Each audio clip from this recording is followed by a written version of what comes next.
AM 1150 Garden Show. Ken Salvail here today, answering your gardening questions. Give us a call today and let us know, how are you handling the temperatures that we've been having here this past couple of weeks? And let us know how your plants are doing. See if we're experiencing as much, let's say, sort of sunburn, on our plants as we're seeing on people. It certainly is warm out there. I think we're expecting another 33, 34 degrees Celsius day here. So, hang on. We're in for it for another few weeks, I'm sure, at least. So we have to adapt. That's all we have. That's all we can do. But anyway, thank you very much, everyone, for tuning in today to the AM 1150 Garden Show. And so we will start the show, as we always do, with the tips of the week. Alrighty, my tip of the week is to remove deadheads from all plants when you see them blooming, or as soon as they finish blooming, so they don't spread their seeds around. And this is one of the key things, whether it's a perennial plant in the garden, or whether it's an annual plant in your planters, or especially weeds.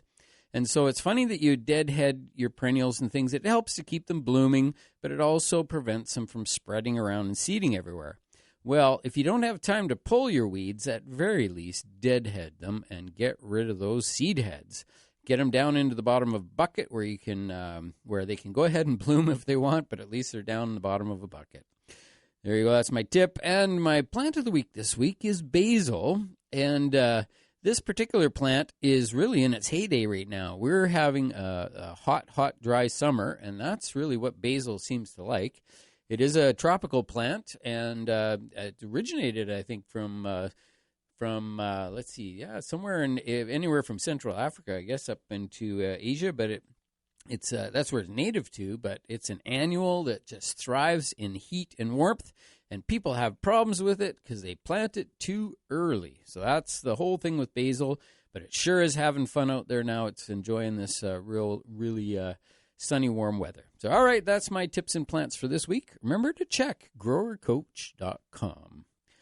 All righty, so we're here today talking about some of these topics that are just, say, obvious in the gardening biz, and that is that, water is an issue. We're having probably the driest year that I can ever remember. I don't know if there's ever been a year where it's been drier, but we all have to conserve water, but we have to put water where it's needed and only where it's needed. So some of the things that we like to talk about here on the Garden Show is just sort of the general techniques of watering plants. And if you're a regular listener, you may have heard me talk about the way that you have to slowly soak plants, like if they get really, really dry. And sometimes I'll even just put the hose on them and just let it literally like drip. Like just that drip, drip, drip, drip, and you just put that hose there, just just letting it drop like that, and then leave it for an hour or so, and it'll slowly soak an area, and it'll really give a plant a really good soaking. Now, newly planted plants, anything that whether it's a planter or if it's a whole entire garden or if it's a landscape that you've just recently planted, we really have to do hand watering on those plants almost daily to keep them alive in these temperatures. So, we just are putting it out there that we need to make sure that we recommend, that you're just have that heightened awareness.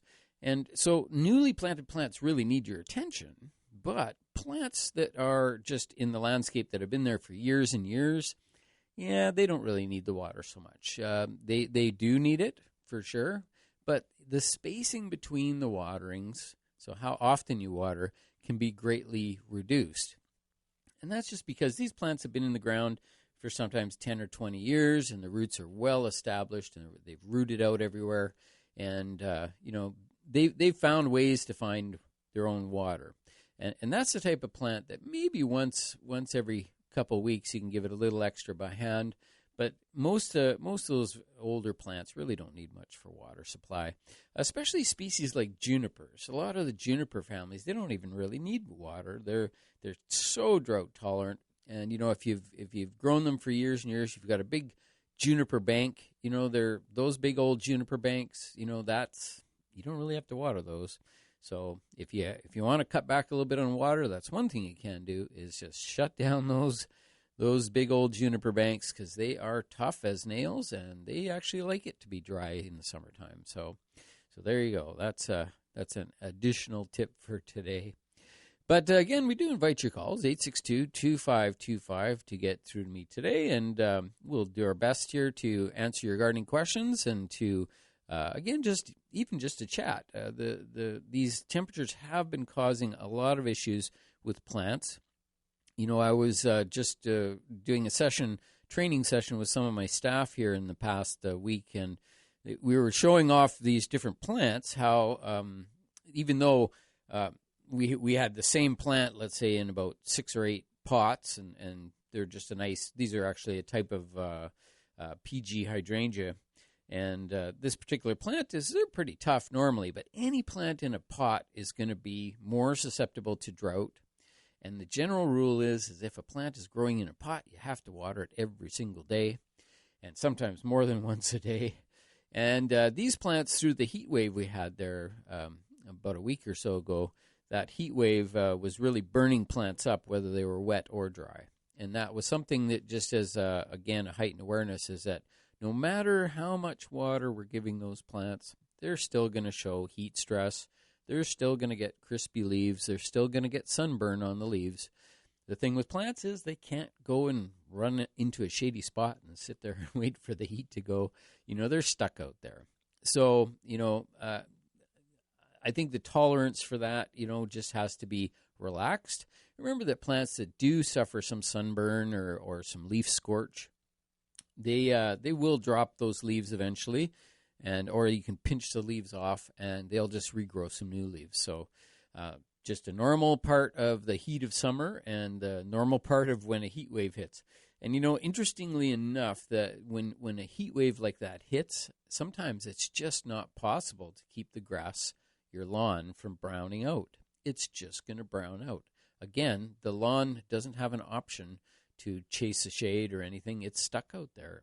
And, you know, when you water well, but you still have to follow the watering restrictions. And as a suggestion, I always recommend that you do water, you know, to the proper depth. So I often recommend creating some type of a soil probe, which can just be literally a hollow tube. And you can push that into the earth, or just take your shovel and cut a little bit of an opening into your lawn and pop it up and have a look underneath and see what's going on. You know, guessing at how much water your lawn has or what's going on under there doesn't really work all that well. But just having a look, that's the way to do it, and that's the way to really thoroughly understand what's going on out there. So one thing that I've noticed, when you have a lawn area and then you have this big sort of brown patch in the middle, it could be that the sprinklers are maybe not overlapping that area enough. But, you know, usually if I use a little soil probe or even a piece of rebar or something, and I just go along and I kind of push it into the earth and I'm feeling around to see what's underneath there. And you're sort of testing, like, how deep is the topsoil? And when I go through some areas, I'm pushing it into the earth and it's going into about maybe even 10 inches or even 12 inches deep in some areas.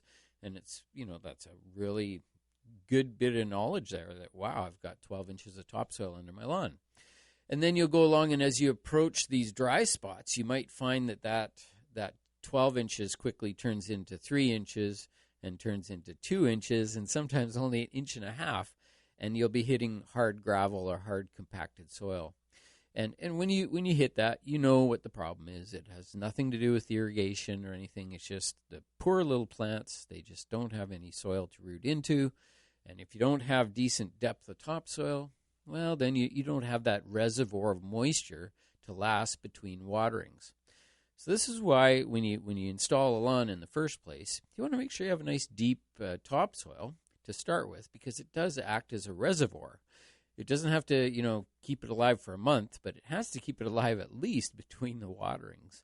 And so, just as an additional tip for today, if you know of anybody who's doing landscaping and you're doing sod installations, the recommended preparation depth is 10 inches. And that just means that, you are digging in.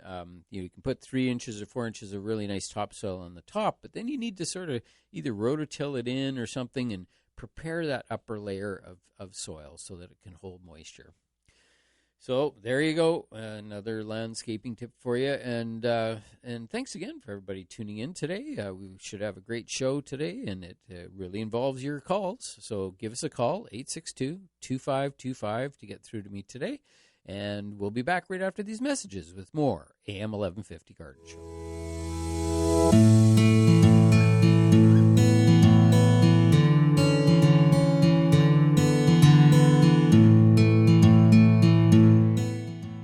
Alrighty, we're back, and thanks again for tuning in today. It's a beautiful Saturday here in the sunny Okanagan, and it's looking great out there, but it is hot and smoky, and I've heard that there are some wildfires around the region, so we want to watch for that. Up towards the Vernon area, I heard there is a something going on up there, a fire.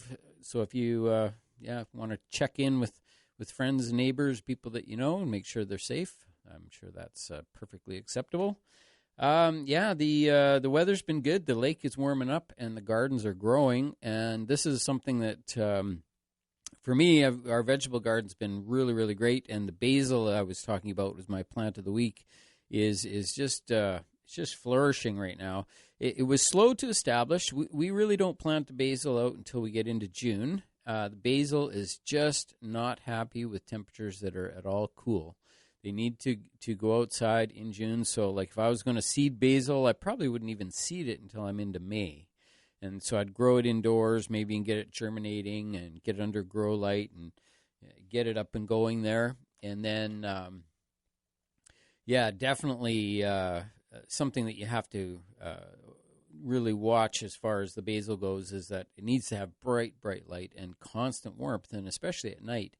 And it's one of the things that we've been having is these really warm evenings, and that's really been helping the basil crops. And because it is a foliage plant, it loves nitrogen, so it loves food, so it's a heavy feeder. So if you want to grow nice basil, you feed it, and you do deadhead it, which was also my tip of the week this week, was about deadheading.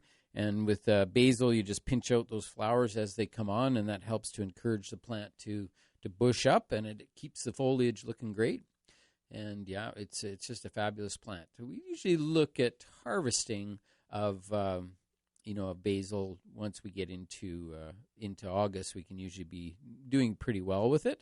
It doesn't take very long to get growing, but pinching it back always gets it to branch out. The key is really feeding and having a relatively regular water supply, sort of typical of vegetable gardens. This year our beans are just doing fabulous. Our pole beans, they've shot right up, and they're up over about 7 feet high right now, and they're producing some beans. Remember that your beans are going to go through some different phases depending on temperature.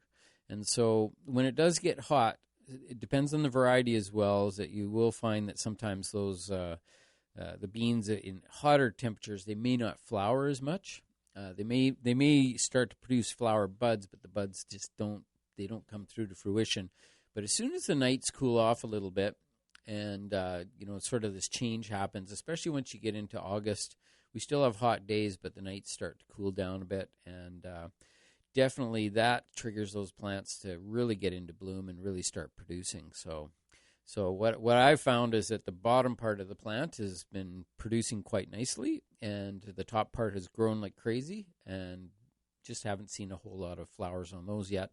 But I'm expecting a good crop. And again, try different varieties. The way to have success in the vegetable garden is really just trying different varieties. Even talking to your friends and neighbors and anybody you know is having success, and get the names of those varieties that they're having success with and give it a try. Here in the Okanagan, we're in a desert situation, and I mean, this year is really, really desert-like. I mean, it's been hot and sunny every day since, February. It's just been unbelievably dry. But for vegetable production, you need to get the seed varieties of vegetables that are really heat tolerant, that can handle these hot summers. And it really works well with everything from lettuce to beans and through radishes and even all your cabbage family, the brassicas. If you do a little more research on it and try to learn those varieties and which ones are just able to survive the heat, you will have better success. I know this year I was growing some celery, and I tried two main varieties that I was trying, and the plan there was, again, is pick two varieties that are heat tolerant, which I was able to find, and plant those in, and then just observe. So just seeing, is one better than the other? They're both heat tolerant varieties, but how are they going to grow? So I don't know, because my soil is unique. It's way different than your soil, and it's different than pretty much anybody's soil. So you have to find plants that work for you in your garden. And so the best way to do that is to switch it up. If you're not having success with one variety, change it. Often, let's say with carrots, for example, I would often try two varieties each year so that I'm narrowing it down as quickly as I can. If I was really into carrots, I might even try three varieties and plant like an entire carrot patch with like 3 rows of each type of carrot and see which one performs the best for me and my soil. And when I do that, man, I'm going to hit it. I'm going to hit it out of the park with at least one of those varieties. But keeping track of them and writing the names down and just paying attention to those details. And when you do hit it right and you find the one that you're having success with, then make that note, write it down, and next year you'll be right on the money. Just plant the one variety and you're good to go. Remember always to rotate your crops. So in the vegetable gardening world, it's what we call sort of par for the course. It's every year you rotate your gardens, and that's just the rule. So if you grow onions in one patch this year, you don't grow onions there again for at least 2 or 3 years. So it's a 3-year cycle, and that's what I like to do. That's why I like to grow in bins, raised bins. I like to have sort of root crops. I like to have sort of 3 beds in the ground if I can. Even if they're small, that's okay. But 3 beds in the ground and 3 bins above ground. And then the plants that really love the warm soils, I'll grow in those raised bins. And then the plants that I know, like some of the root crops, they like a little bit cooler soil, so I'll grow those in the earth. And so what I can do with that is have my cooler crops in the ground, and then I can rotate them because I have 3 beds. I can just rotate them from bed to bed to bed each year, shifting one to the right or one into the wherever the gap is. Just move in that direction. Same with the bins. Just rotate one to the left each year, and really helpful. A lot of the pests that we have that live in the gardens will be burrowing, laying eggs, or even little cocoons right at the base of the plant. And so you just know if you are starting to notice pest buildup, really got to rotate those crops. And I know it's difficult for people who have they don't have a lot of space. But what I say there is try moving some of those plants into containers for one season. So if I had a problem with onion maggot or something, I know that onion maggot comes from the air. It's a little fly that flies in. So I know I have to have an insect mesh, like a mesh over top of that. So that's number one. But if you ever have an onion maggot problem, then they still lay their eggs right there in the soil nearby.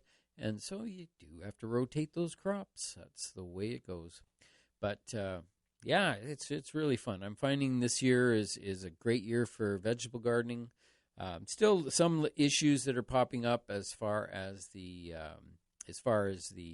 sun scorch and whatnot, but it's just happening, and everything else should be fine. So we're looking forward to the continued warmth and heat, but it's just got to water a little bit differently. Have to pay a little bit closer attention to it. So we're going to take a short break here, and we do invite your calls, 862-2525, on any topic to do with gardening today. Pruning, there is some summer pruning going on, so if you have questions about that, give us a call. So we'll be back right after these messages with more AM 1150 Garden Show.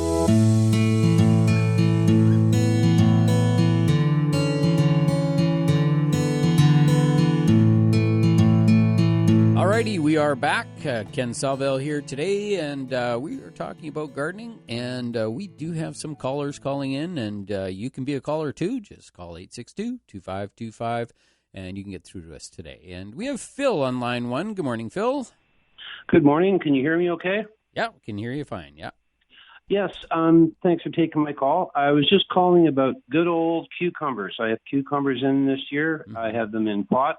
I've had 2 already. Questions about cucumbers. Are they in the same family as pumpkins and zucchini as far as just upkeep and watering repair? And the other question that I had was how to pollinate myself, and is pruning an asset with cucumbers during the course of the summer?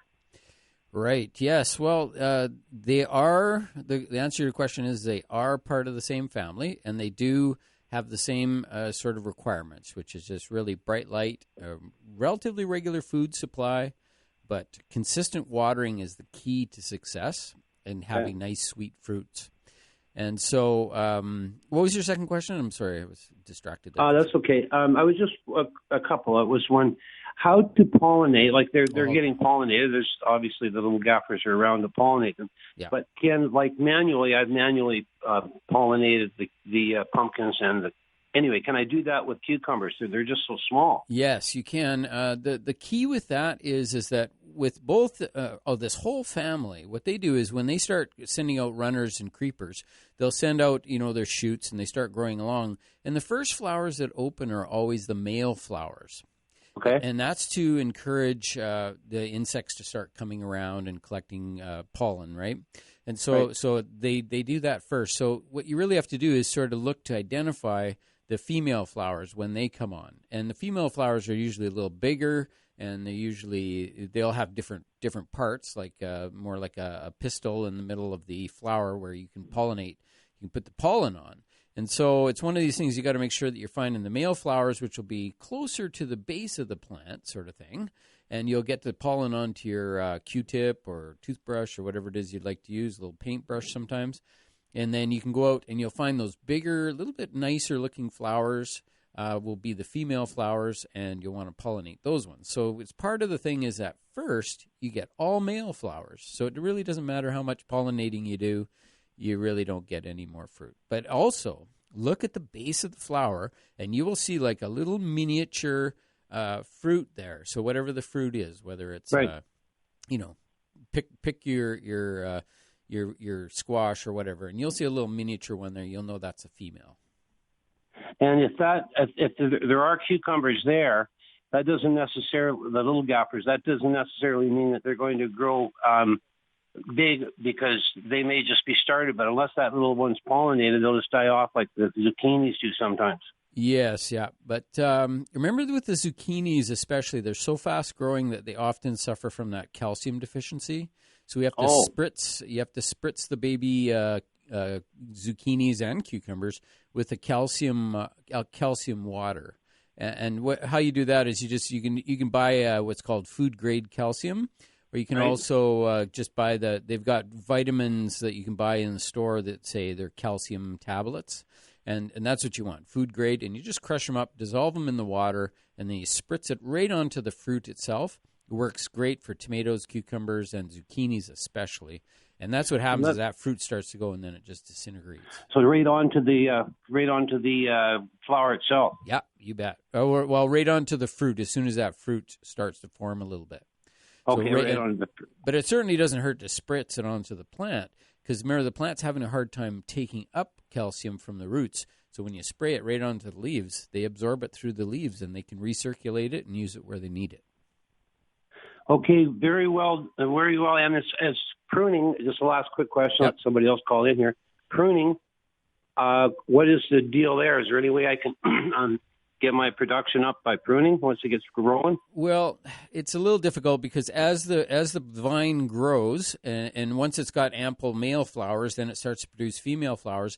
And it's almost like the longer you let that vine grow, the more of these female flowers will be produced, and then the more fruit you'll get. So you'll get to a point where the plant might be slowing down, and you have to decide if you're going to pinch the top of it out or not. But my tendency is to let the thing just grow whatever it wants to grow. The more leaves it has, the more more energy it has to put into fruit production. So Right. I really don't prune them too much. Okay, and as far as putting them on trellis, they're in pots and they're hanging over the side, and they seem to be sturdy enough that nothing snaps off because I've had two of them. Yep. Is it better to put it on trellis or just let it do its thing after it hangs over the pot? It's really a training thing. If you're good at training them, like you can connect them all the way up about every 6 inches, then you can grow them on a trellis, and especially if your trellis is sturdy. But growing on the ground, you don't have to worry about that. But, of course, your fruit's laying on the ground, and there's insects that might want to eat them and whatnot. So it can be more of an issue. Okay. All right. Well, thanks so much. And as far as, will they hang tough right through until the end of till frost comes? Not really. They don't like it as soon as it cools down a bit. They're out of here. So it's not like, well, the squashes keep going and going and going, but sometimes the cucumbers, they're a little more finicky and they quit early. So by the time you get mid-September, you want to be wrapping her up, I think. Okay, thanks for the great information. Have a great day. No problem. Thanks for calling. Take care. Goodbye. All right, and we're going to take another quick call. We do have Dan Bruce waiting here, and but we're going to go to Laura. Good morning, Laura. Oh, good morning. Good morning. So I have a question about my green beans. Last year was the first year that I grew them by seed, and they were just prolific, like absolutely wonderful. Yep. So I put them back, actually, and I was just listening to your this morning where you said to move them, but put them back in exactly the same spot this year. Yeah. And the seedlings, I had to actually reseed them because something ate like all of the seedlings. I thought, that was really strange. I thought maybe it was slugs, but I don't think it was slugs. And I think then I started to do some research, and I'm thinking it was like those roly-poly beetles. Yeah. So then the plants have grown, but the stems that are in the ground are totally, like I'm going to say, decimated. And these roly-polies and a variety of beetles are all around the stem and inside. And I go in every morning and scoop them out. But like, what do I do? Yeah, I'm going to lose them, obviously, because they're just going to eat the whole stem. Oh, they're unbelievable. I had the exact same problem last year, and it was a new planting of beans. They were the bush beans, and that whole bed where they were growing, because I filled a whole, like a 4x8 bin with just solid beans, and these little pill bugs are called, or sow bugs, and you know, they used to only eat decomposing material, so they were really easy, and they were like, you didn't have to worry about them. But I found them going up and chewing their way through these stems and actually falling the bean plant like it was a tree. And they would chew through it, fall the bean plant, and then they'd all crawl all over it and eat the beans and eat the stems and the leaves and everything. Yeah. I've never seen such a thing. But the only thing I would say is that's another reason why you want to rotate your crops, is because their population will build up in a certain area. And also, whenever a plant dies or if there's any debris that hits the surface of the soil, you have to remove it right away, because these insects will build up populations in those areas. And then, of course, if you get a higher population, pretty much anything you put in there, they're going to eat it. So it's really tough with these things. They are getting more and more aggressive. And unfortunately, you know, we could put insect nets on for the flying insects, but it's difficult. What you do with these sow bugs, though, is you take like a cup, like a little plastic coffee cup or any kind of a cup, and you bury it in the ground so that it's at flush with the surface of the ground. And you can just leave it basically empty, but some people will throw, maybe a little piece of a bean or something down in the bottom of it. But these little guys at night, they go nuts and they crawl all over the place, and they end up falling into these cups. And you can fill a cup up, about a third full in just one night. So what I would be doing is putting a lot of those little cups in, burying them into the ground so they're empty, but burying them in so that the surface or the rim of the cup is level with the surface of the soil. And that will gather quite a few of these guys, and they'll get trapped in there, and then you just have to get rid of them in the daytime.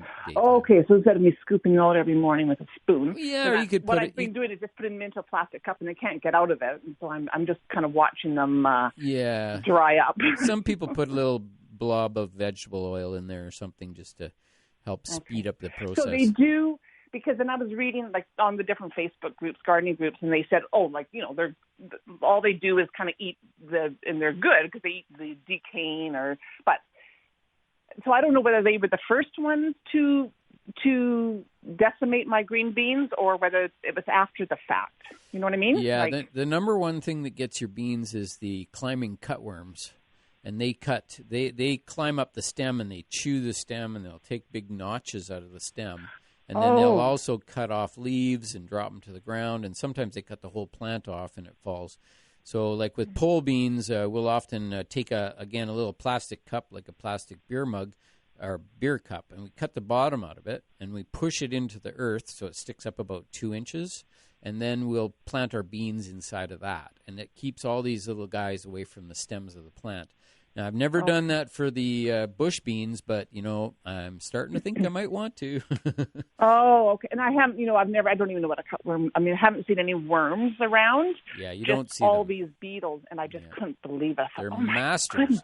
Masters of disguise. Hard to see. All right, well, thank you so much for calling in. Okay, thank you. Yeah, bye-bye. Good luck. Bye-bye. All right, so, Gurinder, we're going to take a quick break here, so we'll be back with more AM 1150 Garden Show.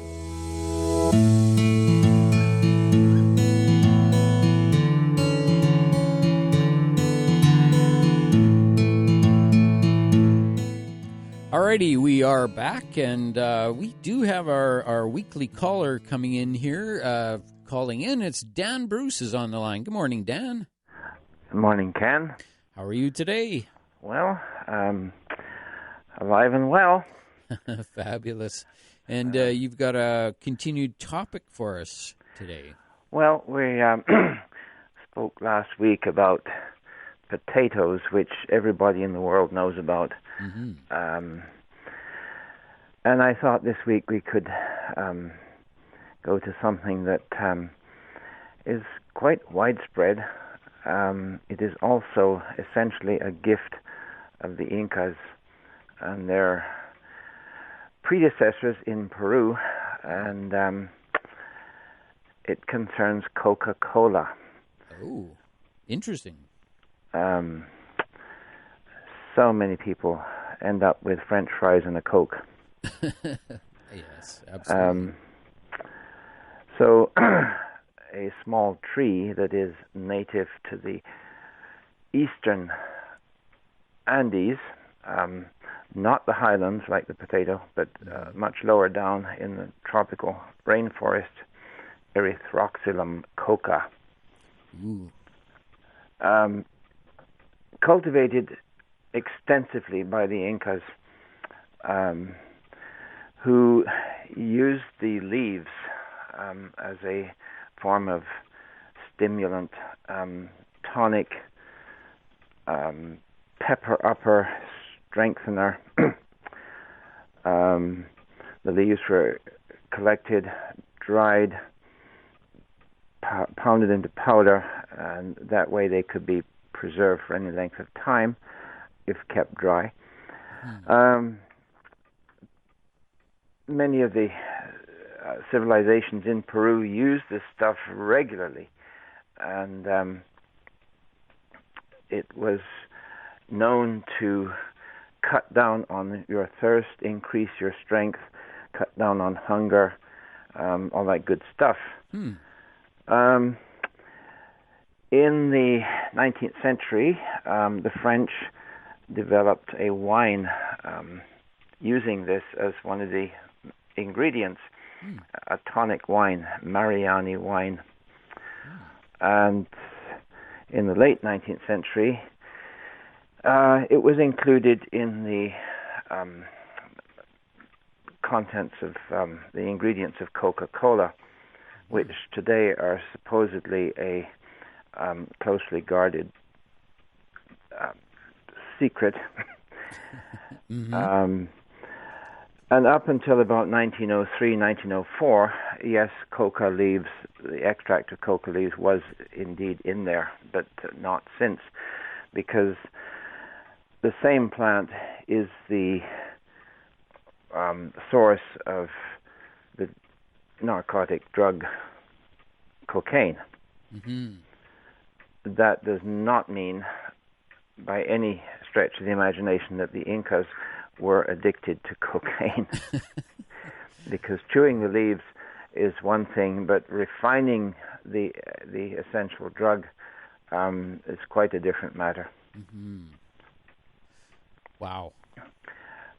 Anyway, there are about 3 or 4 species of the tree.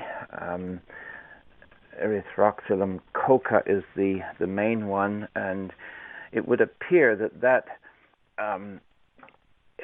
has in fact been created by Inca agriculture, because it is propagated largely by cuttings. Seed propagation is unreliable. How long ago are we talking? Well, there's evidence of its use in Peru going back between 8,000 and 9,000 years. Wow. Amazing. And that evidence comes from the coast of Peru, which is on the west face of the Andes, in the what is in fact the driest desert in the world. But there's ample evidence that the people living there were traveling back and forth over the Andes to get access to the products of the rainforest, which included coca. Wow. Risking life and limb. To some extent.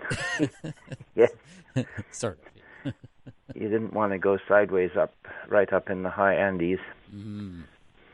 Well, that's very interesting. And so, is that those products, are they derivatives or parts of it used for medicinal use nowadays in modern products? There may be some current use of the extracts of erythroxylum. I'm not up to speed on the medical aspect of it,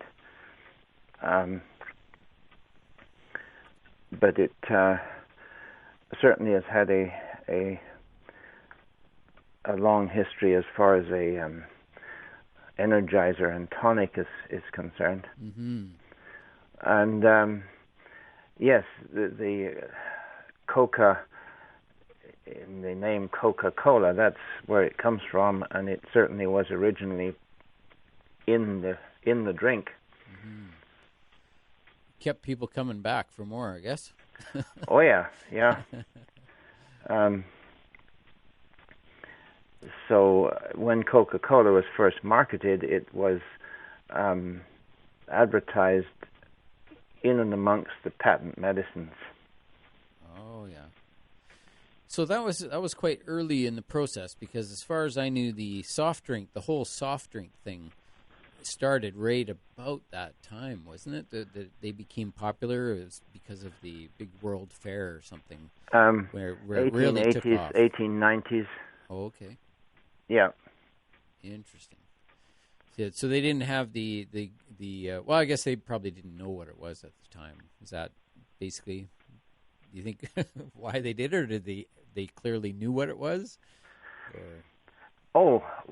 Certainly they knew quite a bit about it, because information was freely given by the native peoples who were familiar with it for centuries. Mm.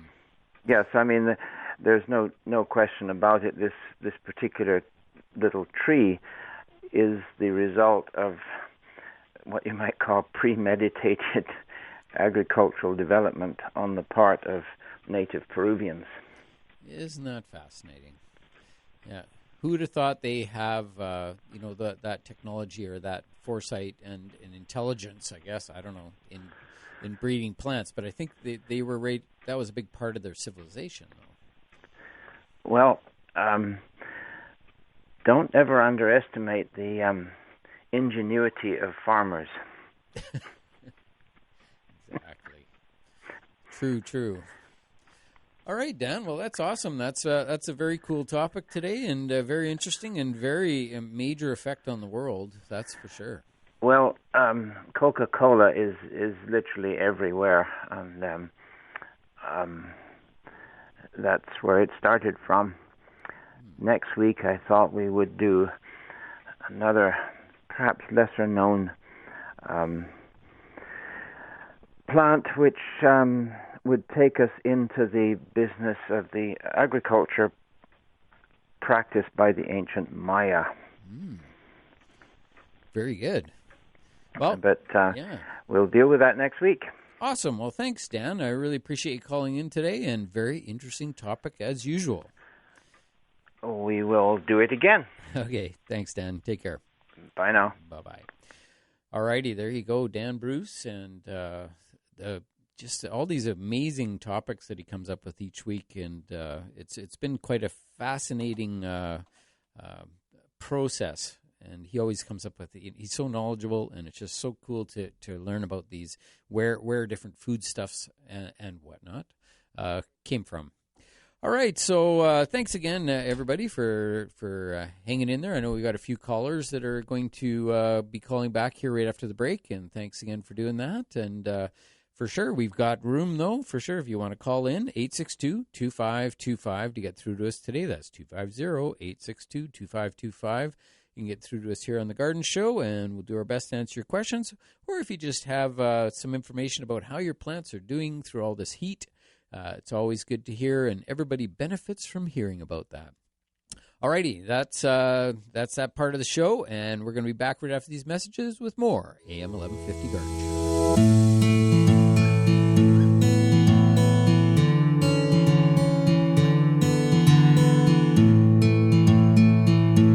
We are back with you, and it is a beautiful day out there. It's hot. Wear your sunscreen and check those plants. And we're just going to go straight to the phone lines. Thanks for everybody for waiting. And hello, Sally. Are you there? Good morning. Good morning. We have on the west side of our home hosta, hydrangea, and rhododendron. Needless to say, they get that late hot sun. Yes. We put a tent of an old sheet over the rhododendron, but I'm wondering, do we cut out the crispy leaves that have developed, or on all the plants, or do you leave them, or what do you do? Or the hostas are blooming at the moment. Do we cut the flowers off so that they can put more energy into the leaves? Or No. I need your advice, please. Yeah, it's a tough one. But the way that what I do is I look at the leaf and I look at the percentage of the leaf that's been damaged. And so remembering that even a half a leaf is going to produce sugars for the plant. So sometimes what I do is I literally take a pair of scissors out and I just cut off those brown bits. Just, like even say if half of the leaf is brown or crispy on the end or something, I'll just trim that end piece off. And it's just a cosmetic thing, right? So it looks okay. But I always see every leaf as having value, and so I try to keep them. But there's a point when it gets maybe over 80% of the leaf is lost, or it's brown. In this case, this big sunburn blotch, which you'll see often on the rhododendrons especially, and then the leaf is pretty much lost. The plant will want to shed that leaf and regrow a new one, but you don't have to, look at it. You can just snip it off if you like, and that's fine. What about the flowers on the hostas? Do we cut those, or do we? No, you can just let them be. As long as they're looking okay, if you're enjoying them, I would just keep them. Again, it's just a cosmetic thing. If the flowers get burned off or something, like it's going to be hot again this week. I think they said 36 this week. And you may see blooms like that really finish up quickly. They don't last as long when we have those hot spells. So, yeah. And what's your advice with regard to our tent? We're creating a different atmosphere, I suppose. Well, because, I think those plants are pretty happy and they really like you. They're just probably so thankful. Typically in those groups of plants like hostas, hydrangeas, and rhododendrons would all prefer to be sort of on the eastern side of the house, or maybe in the shade of a tree, or even on the north side of the house. They don't mind the direct sunlight. That's fine, but it's just it's probably a bit much for them during this heat. So basically you're saying wrong place, wrong plant? Yeah, well, I would consider relocating them if you had a spot for them, because they would be a lot happier, and you wouldn't have to worry about this at this time. And then you get plants that can really handle that heat and they actually thrive in the heat. So there's lots of good plants for sun. It's actually harder to find those shady plants sometimes. Could you name a couple? This will be my last question. Can you name a couple of plants that would do really well in this situation? Well, even in the hydrangea group, if you switch varieties to varieties maybe more like the which one is yours, the pinkish colored one, or it's a mophead. Yeah, so it's Macrophylla. Macrophylla, yeah. So they're the shadier living one. The other varieties like the PG hydrangeas, they're a little bit bigger. There's actually dwarf forms available now, and they're good in the full sun. And also the Annabelle types. So they're more like white, and then they'll fade to different colors as they move along. And does really Annabelle has got sort of a, what do they call it, a pinnacle? The kind of flower that it is, a pinnacle. Yeah, they're called panicles. Panicles. Yeah, and they're all actually panicles, just different shapes. So the Macrophylla is more rounded, almost like the mophead, the round ball. The Annabelle is sort of flattened out a little bit, and still round. And then the actual PG hydrangea, which stands for panicle, is more cone shape. Okay. Yeah, so they're all nice, and there's dwarfs available that only get 3 feet high now. Just beautiful. And what about planting? This, I said last question, but this is the last question. Yeah. What about planting at this time of year and with this heat? Yeah.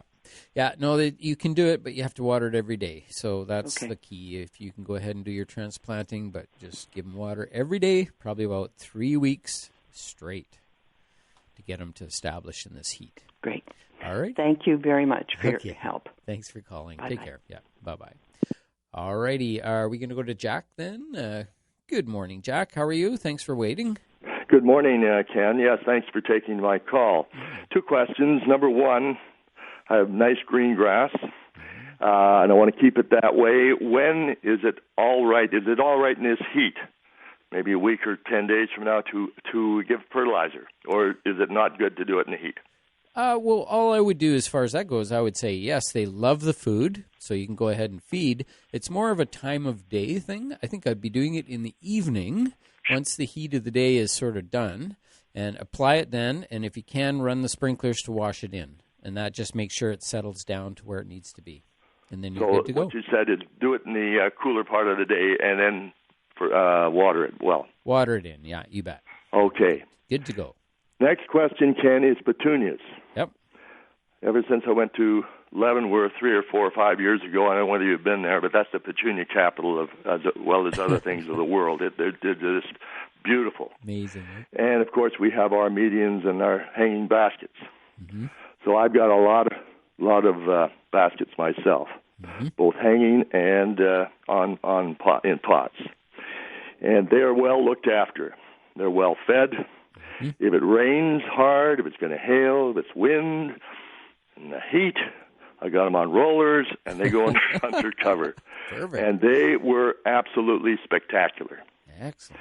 But during the heat, under cover, I'm not sure, because I overwatered one, and it's very hard when you get that much foliage to know whether there's too much water or not enough, because overwatering, as far as I'm concerned, is worse than underwatering. You can water again, but you can't get that water out from the pot if it's too drenched. Yep, so mine are coming back.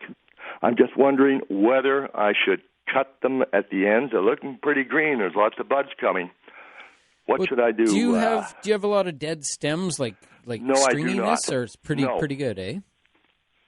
They're still looking pretty good as far as they're looking pretty good. They're green, but the flowers are about 20%, 25% of what they were. They were just mass, just like the city ones. Okay. Yeah. So what you do is, you know how they'll grow out of the top and then they'll hang down off the sides. Yes. And it's like each one of those. Think of them as as if you're going to give the thing a haircut. Yep. And what I do is I'll take one of the ones that maybe I actually start looking at each string as if it's independent, and I kind of pull them out a little bit, and I look and I go, well, this one's almost finished blooming, whereas these ones have lots of buds on it. So any ones that are kind of looking like they've gone through their program, yep. And I cut those back by about 80%. Okay. So I literally remove 80% of it, and I just leave a little piece at the top. And then what that'll do is that'll encourage that to start branching out and getting new growth and growing down. And then so I just like a haircut, I would just take one here and then turn it and leave 3 or 4 and then cut another one, maybe cut it a bit longer. Yep. Maybe 6 inches. So it's like I'm going through and I'm selectively cutting back some of these branches. And what I'm doing is I'm just encouraging new growth to come on for later on. And those will bloom once they get rolling too, right? So yeah. Okay. And watering, you just got to be cautious. They got to have enough, but not too much. Yeah, well, and it's really tough when it's that hot. You literally you're forced to overwater because the poor plants are just they suffer so much. So it's not it's not unusual to overwater plants when it's that hot. I mean, you almost have to. I know. Just one other thing. I'm sure that you and Dawn are aware of those the big beautiful flowering baskets in the mediums. Yes. Yep.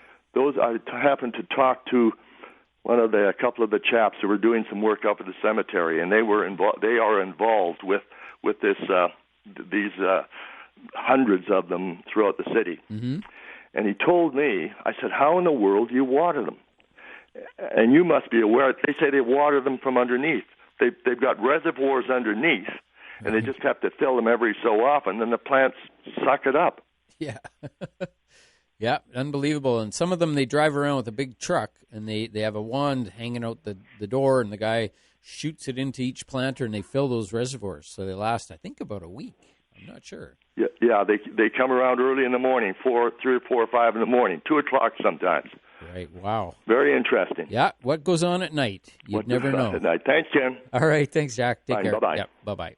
All right, and we have Linda on the line. Good morning, Linda. Thanks for holding. Hi, fellows. I have some portulaca, and I realize portulaca likes to be neglected, and I have been working hard at trying to neglect them. But the problem is I'm not getting very many blooms. I'm getting lots of growth, but just the occasional bloom. So I water them maybe twice a week. I don't really saturate them. I just give them a little drink. They're really out in the sun a lot. What am I doing wrong? Well, it's hard to say. Do you have any kind of a food or feeding program on them, or? I did have slow-release granules in the ground before I planted them, and I do periodically give them a little fertilizer in the water, but that's it. Yeah, so what I would do with these guys is I would try to force them, just sort of change it up a bit, because what's been going on, I think the twice a week might not be quite enough. Okay. And what they feel like is when they're really dry, even though they like the dry conditions and the hot conditions, their tendency is to not open up those blooms or the buds for fear that it's just too hot and too dry. So they like to see this, like something's changing. The weather's changing, the temperatures are changing, something's going to happen, and it's going to trigger the whole plant to explode into flower. And so what you can do now is just go to a once-a-day watering for a while. Okay. And then feeding about every second watering. And this is switch it up. And that switching it up should kick them into gear and get them blooming. Okay, like fertilize them every second day a bit? Yeah, just a little bit, yeah, for sure. Oh, okay. And water every day. Yeah, and let's just switch it up and see if that makes a difference. And then once they kick in and they start to bloom, and what I would probably do is go to watering every second day. Okay, great. Yeah. All right, thanks a lot. Okay, thanks for calling. Bye-bye. Take care. Bye-bye. All right, so we're going to take another short break. Again, I do invite your calls, 862-2525, to get through to us today. And give us a call, answer your gardening questions, and let's get at it. It's Saturday. It's time to get out in the garden. All right, we'll be back with more AM 1150 Garden Show.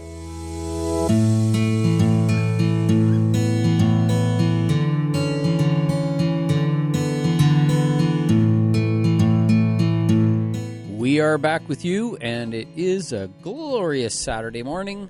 And I just want to remind people that the Master Gardeners are going to be having their program starting again this fall. So if you're interested in that or learning a little bit more about becoming a Master Gardener, you can go to you can actually just Google Okanagan Master Gardeners, and it'll pop right up. And their website is www.mgabc.org. There you go. Check that out. And also, don't forget to check in with OXA, OXA, which is the Okanagan Landscape Association. it's always wise to just check their website from time to time. You can get all kinds of great information about plants, plants that like dry conditions, and also about some of their events that are coming up and programs and classes and all kinds of cool things that they do. So check that out. All right, we're going to go back to the phone lines. We have Muriel on line 1. Good morning, Muriel. Good morning, Ken. Good morning. I got a question at you. I cut, my ivy grew too big. I cut, and I think I got cut too much of it. I only got one leaf. The rest will grow back. It should. Is there any leaves left at the bottom? Yes, there is. Okay, as long as there's leaves, then those leaves are keeping the roots alive and everything, and they'll send out some new shoots and come right back. So it should be fine. Okay, because I just realized what I just did. I done it in the springtime because it grew too much around the house here, and I thought I'd cut it back like I usually do before I put it outside. Okay. But I think I cut too much. Yeah, well, those vines they're pretty vigorous, so they should come back. But they're slow to start, and then I got one. It's really growing nicely, but the other is gradually. I see a couple of them there, but not. Yeah, are you giving them any food or? Yes, I am. Okay. I do all the every other watering. Okay, that should be fine. I think they'll be okay. I think you just have to wait it out. For whatever reason, the one is a bit slower than the other one, and it'll get going. It's just been knocked back a notch. Yeah. How much water? Because it's a hot heat. I water mine every day for the heat reasons. Is okay? Yes, that I would expect that to be about right. Just always check it, and if you're finding that it's not using the water, so if you put your finger in and it feels really kind of wet, or if it's getting too soggy, then you skip a day and check it the next day. But that's what I've been doing, Ken. That's what I've been doing. Is it drying out then every day? No. Yes, a couple of them had been drying out. A couple of them are in the hot sun. Okay. Because I have no other room. I only got a small balcony. So two of them I put in the front the place. It's drying out. I have to water that every day. Yeah, those ones in the hotter spots, they need water every day for sure. Yeah, that's what I've been doing. Yeah, so I think you're on track. I think it's just a matter of waiting it out and see what happens. Yeah, and how much water do I put in with my Christmas cactus? Oh, that's an excellent question. Christmas cactuses, they say in the summertime you just water them freely, and that means that just slightly moist between watering. So probably, is it outside as well? Yes, it's always outside. Okay. I put it out every year. Fabulous. Yeah, so I would be checking it every day for sure, and it might need water every day. If you find it's not, if it's not using the water, just skip a day and then get back on track. Yeah, I put my finger down to where the root is just to make sure it's wet. Yeah, that's the thing with the Christmas cactuses are a rainforest plant, so they I've heard about that. Yeah, they like to have some moisture. That's for sure. Mine blooms, but every year I put mine out. Yeah, and that's the secret to getting them to bloom. When you bring them in the fall, they always just kick up a storm and have a beautiful show. Can I ask you one more question, please? Sure. When do you put cactus in September? Is September okay to put your Christmas cactus back in the house? Yeah, I aim for about not later than about the 20th of September. Not later than the 20th of September. I usually put it in the first week in September. Yeah. I just watch the nighttime temperatures because I want it to cool down.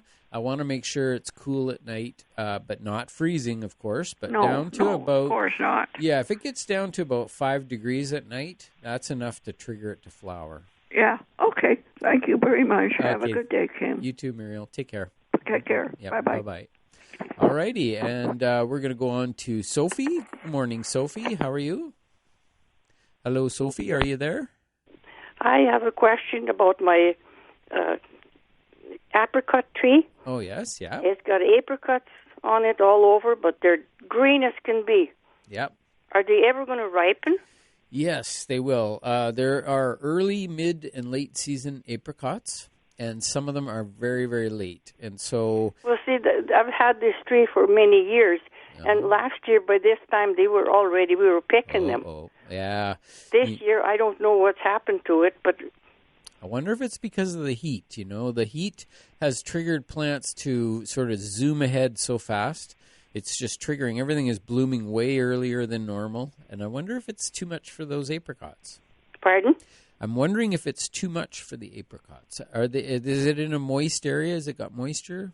Well, I'm watering it all the time. Actually, I put the hose on it every now and every other day and just let the water go on, on the roots and that. Yeah, soak it good. Yeah, for sure. Yeah, because you want those apricots to fill up with water, right? But yes. I think you're going to see something. Either they're going to give you some color, start to size up a bit. It should be within a week or two at the most. And then if they're not going to make it, they will drop.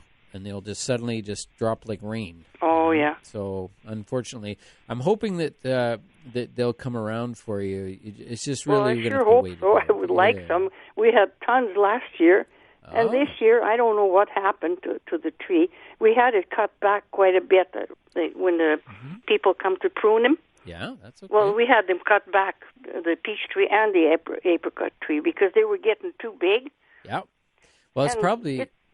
Yeah, sorry for interrupting, but I think that was a good idea because, apricots, they tend to produce very heavily one year and then not so much the next year, and then heavily the next year and not so much the next year. It's like every second year is a big year. So I think your timing is right on the money for your heavy pruning. See, they don't have as much this year as they had last year. Like, they're not so heavy. But they're green, and I thought, well, they should be ripening. This is July already, middle of July.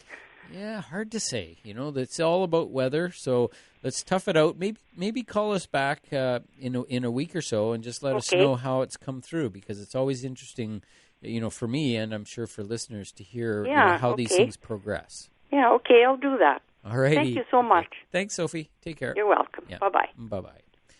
Yeah, there you go. It's hard to know what the heck's going out there, what's going on out there with this weather.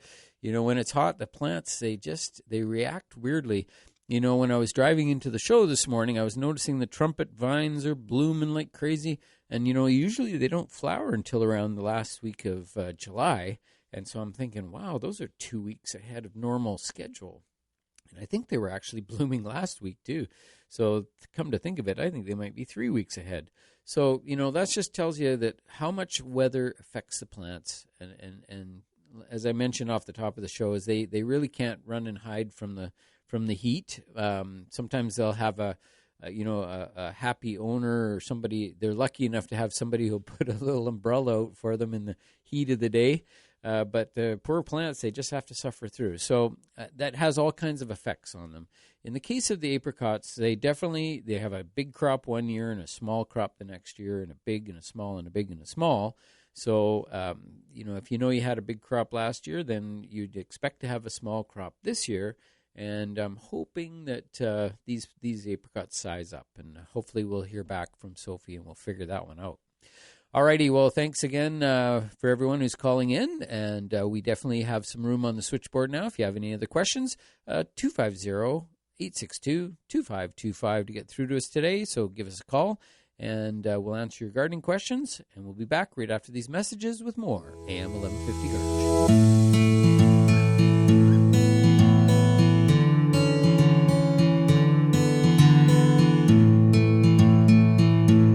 Alrighty, welcome back, everyone, and we are just all excited about gardening this year. It's amazing. This heat is good for the hot plants, the plants that love the heat, but now all of our lettuces and spinach and things are all bolting and going to seed, and same with the cilantro. I always used to get the one called slow bolting cilantro because it would be a little bit slower, but it's still bolted. Same idea. Yeah, I just want to mention right away, if anybody is interested, if you go to YouTube and you like to watch YouTube videos, you can go to YouTube and you can look up our website on there. It's just called Grower Coach on YouTube, and we have all kinds of videos there, gardening videos. And just put out a new one here this morning. It's all about Don Burnett's cactus. Don has this incredible cactus collection, and particularly some very large ones, his cholla cactus, and he's talked about it quite a bit on the show here, and I was able to do a quick little video with him the other day, and so we've just put that up onto YouTube. It's called Cold Hardy Cactus, and you can check that out, and Don explains how he grows his cactus, and it's pretty nice. He does a great job, and they are beautiful, and the flowers are amazing, so really, really nice. All right, so we're going to go back to the phone lines. We're going back to line 1. We have Donna on the line. Good morning, Donna. Good morning. Good morning. Our son has a peach tree in his backyard, about 2, maybe 3 years old. Mm-hmm. And last year they had about 2 peaches on it, and this year it was loaded, so they thinned it out a lot. Good. And he's been watering it a lot, but the peaches aren't growing at all. Oh, yeah.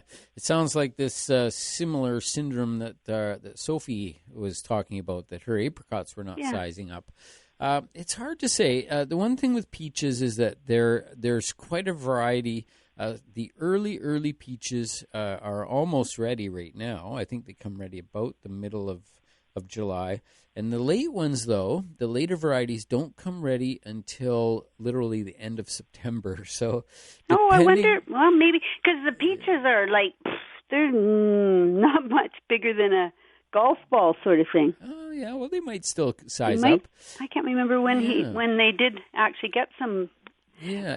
Can you overwater it? Well, the key is when you water peach trees or any fruit tree is that you water nice and deep. So that means that when you're watering, what I do is I use a drip technique. So that's where I just throw my hose underneath it and it's just dripping. And I'll put it in one spot for about an hour, and I'll move it over 3 feet and put it there for an hour, and then move it around the other side for an hour. And I kind of just trying to moisten. I always stay out from the trunk at least 2 feet or so. Depending, the bigger the tree is, the farther out from the trunk I go. And I want to soak down deep so that the tree can survive this heat. And with fruit, the first thing that happens is if you're not watering enough, the fruit will generally split when you water it. And that's one of the symptoms that they're not getting consistent watering. Okay. And so if the fruit's not splitting and it's holding on and you're watering it, I don't think that overwatering is really a problem. Yeah, it shouldn't be. Yeah, what the orchardists do is they'll turn their sprinklers on and they run it for like 24 hours. Of course, they're doing it. This is their system, right? But they run it for 24 hours, typically once a week. And so it gets literally 24 hours of water, which is quite a bit, down deep. So they'll be watering down about maybe 12 to 18 inches. And then they get that once a week. Now, I'm not sure if once the peach trees start to ripen, as they start to get filled up, they suddenly see them to enlarging, that they might increase that a little bit, meaning they might switch to twice a week. But so for you, about every second day should be about right, I would say. Okay, every second. And so water more out further, not just right at the base of the tree. Yes, yeah. So with trees, right at the trunk, where the trunk goes into the ground, that's a spot where they don't need the water unless it's brand new. If it's newly planted, you have to water right at the trunk. But once they're in for a few years, their roots are spreading out 4 or 5 feet in all directions. So, you want to soak that area. So that's why I say I always move just a dripping hose around, and I let it drip so it slowly soaks nice and deep. So better like to maybe, except if you have to move it, but I was going to say leave it overnight when it's cool and you're watering it, sort of thing. Yeah. That's the recommendation for watering, is always when it's not too hot. Yeah. Because it's you don't want to lose your water to evaporation. Yeah, it's just evaporating if you. Yeah. So again, the dripping slowly is more efficient than just dumping a bunch of water onto it. Okay. Yeah. I'll pass along the message. Okay. Well, good luck with that. Thank you. Bye. Okay. Thanks for calling. Bye-bye. Bye. There you go. So, it's interesting. I'm wondering how many fruit trees out there are having issues, with the with this heat. I mean, it's definitely affecting plants, but fruits are going to be affected. There's no doubt about it. I know I've seen sunburn showing up on peppers and tomatoes. So that's where you get this sort of a white spot that forms where it's exposed to the sun. And that white spot kind of rots, and it starts to, you can tell the fruit is degrading. So sunburn is not a happy thing on people, and it's also not a happy thing on fruit. And unfortunately, there's not too much you can do about it. The peaches in the past, we used to run a peach orchard for quite a few years, actually, and where, I had to be, more intimately involved in. And it was funny that the peaches that were exposed to the sun were always sweeter and nicer and earlier. And the peaches that were kind of hidden in the leaves were later, and they wouldn't come on as early, and they would stay green longer. So it was kind of a good thing, because then we could go and pick all the ripe ones and then come back and pick all the next, it was like once every 3 days you could have a picking. And then the ones that were really hidden in the shade, they were right at the end of that picking, so they were the least ripened ones. But it was still interesting. I can recall actually going and opening up some of the peaches by removing a few leaves here and there, just not to put them in full sun, but to give them a little bit more light, and it seemed to urge them along a little bit. So, yeah, it's a real interesting thing, this whole understanding of newly planted plants that need water every day pretty much, and plants that have been in for years and years, they need sort of less water, but deeper water less often. And, so you treat them quite a bit differently.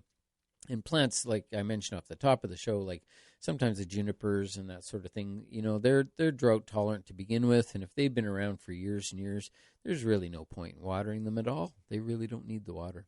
And it's always surprising that at the base of the plant, where the trunk goes into the ground, is not typically where the plants are uptaking most of their water.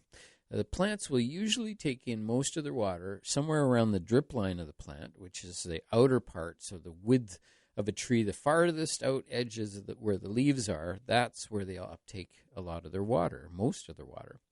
And same even with a juniper or something that grows, say it's growing about 8 or 10 feet across, a big old juniper. Well, it's around that outer edge there. It's still got a drip line, and that's still where they're going to take most of their water up from. So if you have a lawn that's nearby your cedar hedge, or a lawn that goes around your juniper bed, and that lawn is nice and moist because you're keeping the grass alive, well, you can bet that those plants have their roots out under the lawn there, and they're taking advantage of that as well. So that's a real important factor.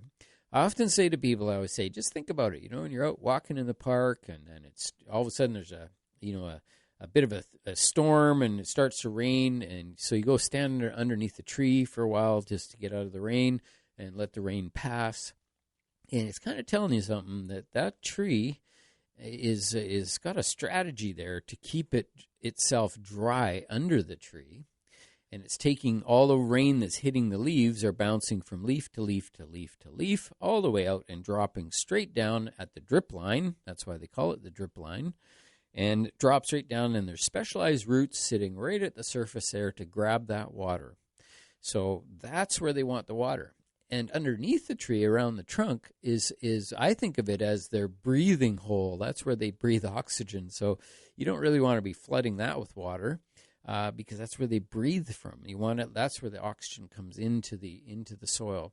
So I always think of trees a little bit differently. I think of underneath the tree is okay to dry out, but around the outer perimeter is where if you want to water them, that's where you water them. So young trees are newly planted, you got to water right at the trunk. But as they get older, you sort of keep moving that water outwards, and you're focusing most of your water on the outer perimeter. Now, that brings to mind, how are these trees surviving out on the streets? It's just amazing that you'll see these trees, and that's why they call them, they're street trees, but they have this little tiny box opening at the base of them, and that's where the water gets applied, through automatic irrigation. And it's quite fascinating to see those trees and how they survive and what they go through. And that's why when people choose like a street tree, like if you're part of the city or municipalities, they choose specific species that are known to be probably more drought tolerant and more tolerant of really sort of tough growing conditions. So you can't just use any tree for a street tree, but they definitely want to pick the tough ones that'll survive. So anyway, on that note, we're going to take a short break here. So we're going to take that break. We may have time for one or two more calls, 862-2525. So we'll take a short break, and we'll be back with more AM 1150 Garden Show.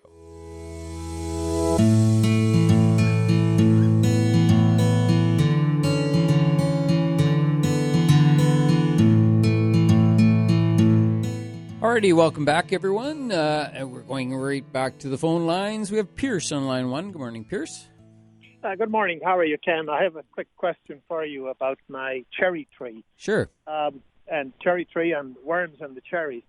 For the past number of years, I've got one tree in my backyard, and for the past number of years, I've had professional sprayers come in and spray it with very, very mixed results.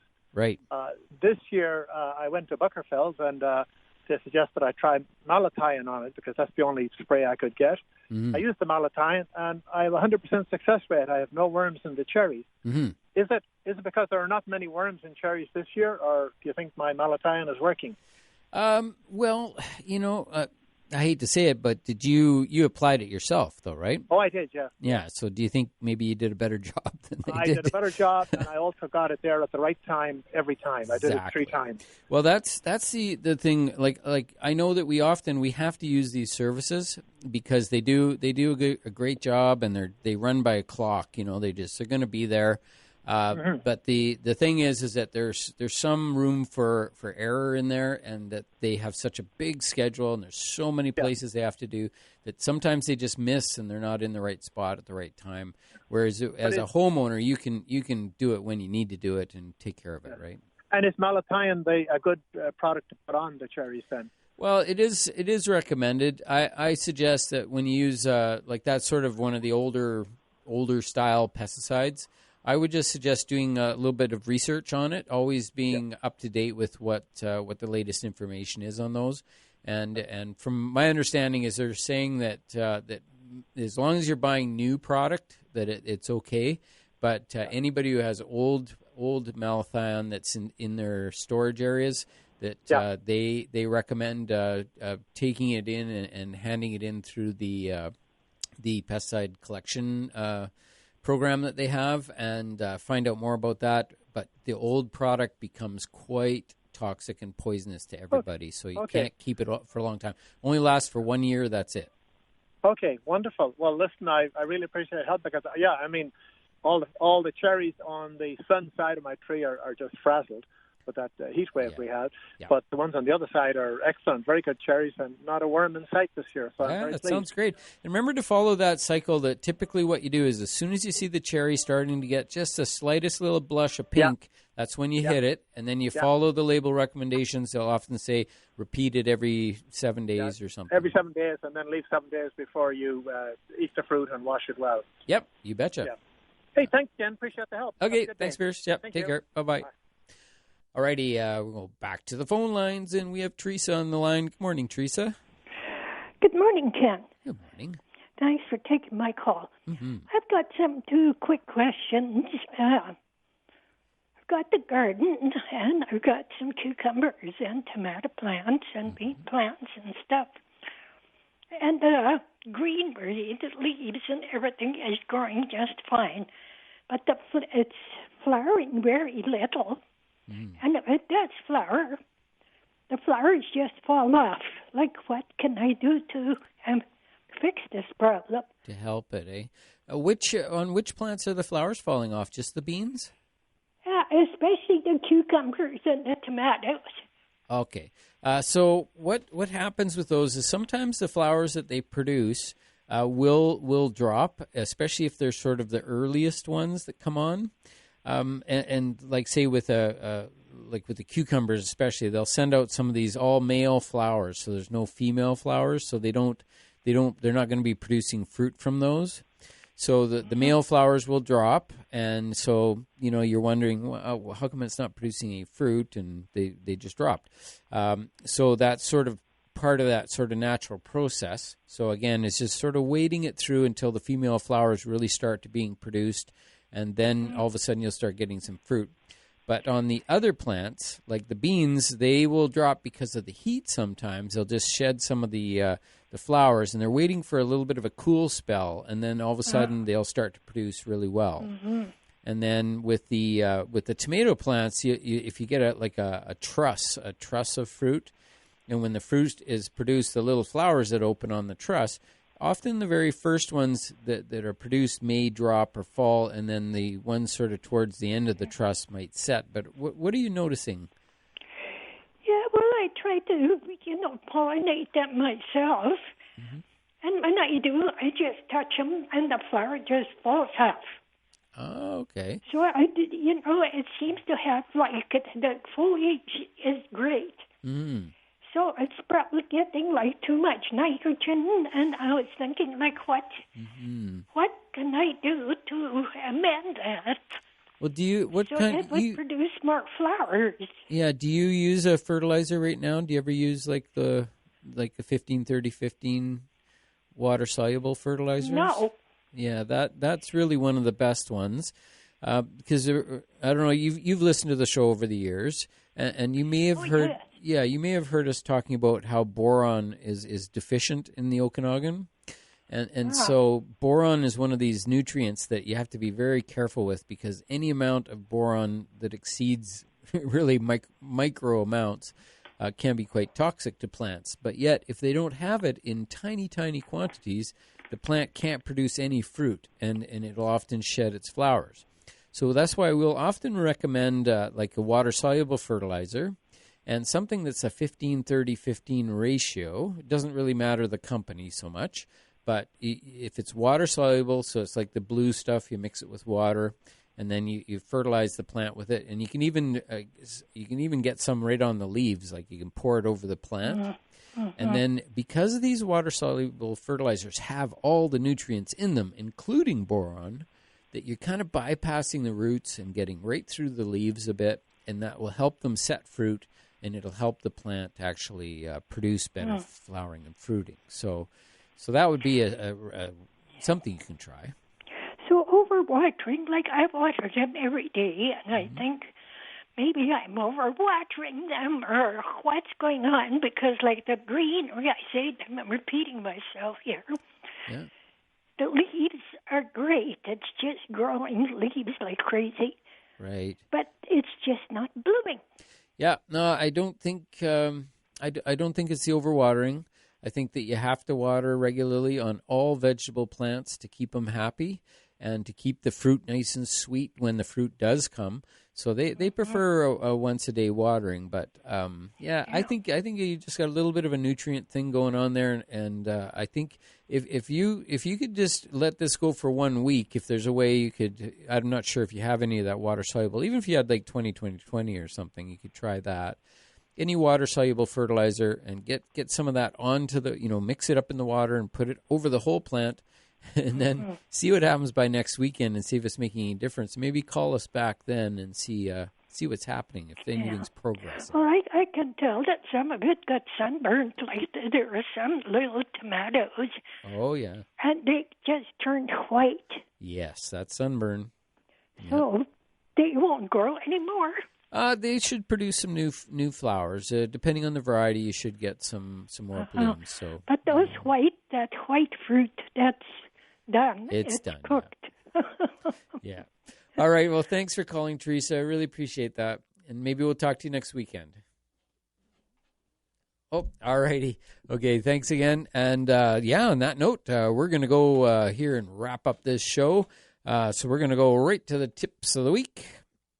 And my tip of the week this week is to remove the deadheads from all plants, including the, we do it on our perennial plants, we do it on our annual plants, and we also do it on weeds as well, because weeds produce these seed heads that are just full of thousands of seeds. And for all the same reasons, we don't want our regular plants to become weeds, and we don't want the weeds to spread around. So you can just use a little bucket and go out there and tear the heads off all those weeds before they go to seed and before they start shedding their seed everywhere. All right, now my plant of the week this week was the basil plant, which is happy in this heat. And just remember, when you're growing basil, it's got to be warm. There's no rush in putting basil out into the garden. We have cold soils up until June. This year, I'm sure they didn't even respond until about the middle of June. So no rush getting the basil out, and boy, they are loving it now. So this is basil season, and we're looking forward to a good crop.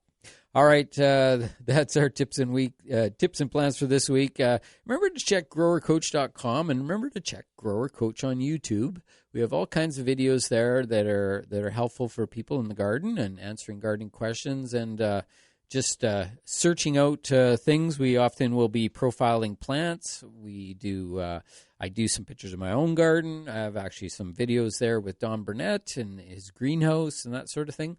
So if you want to learn more about us and just see some more of what's going on in the background, you can just go to YouTube and look up Grower Coach. And we're there, and we'll be good to go. All right, so that's it for this week. Thanks so much for everybody who called in. It's been a fabulous week, and we'll talk to you again next week with more AM 1150 Garden Show.